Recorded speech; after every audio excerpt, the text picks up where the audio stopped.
You don't owe your parents a life. You know, many people live their entire adulthood in guilt, feeling like they must repay their parents for giving them life, for giving them food, for giving them shelter, education. That is not your burden. It was their role. It was their responsibility, and in most cases, it was their choice.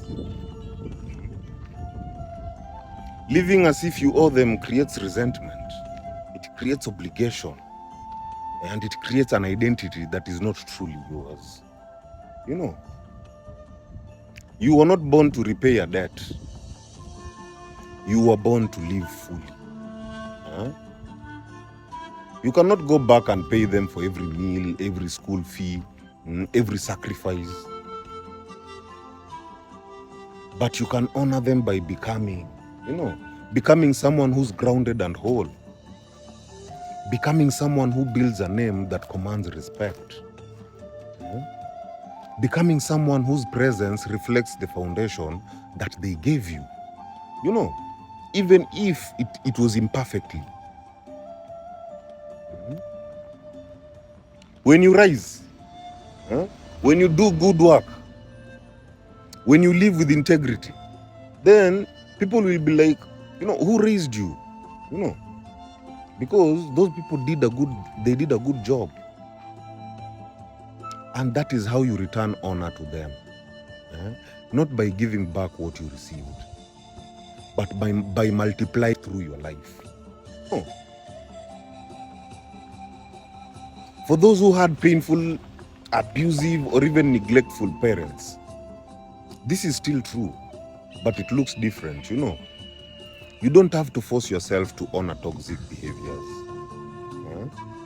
You can rise so high that their mistakes no longer define you. And in doing so, you break cycles. You change the story, and you transform your lineage, This is not repayment. It is reclamation. The goal is not to perform a perfect life to make your parents look good. It is to live so authentically and powerfully that your life speaks for itself. This way, the respect is real. Your success is not staged to please them, but it is genuine, And the honor flows naturally.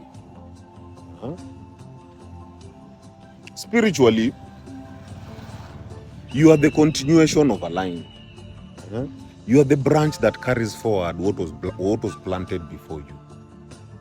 Now, when you flourish, you lift the entire tree. When you heal backward and forward. Your parents benefit from the elevation of your spirit, whether you are close to them or not. In short, you don't need to spend your life paying back your parents. That keeps you small and trapped in guilt. Instead, live so fully, rise so high, and shine so brightly that your very existence brings them respect. Whether they are here to see it or not. My people, heal. Heal.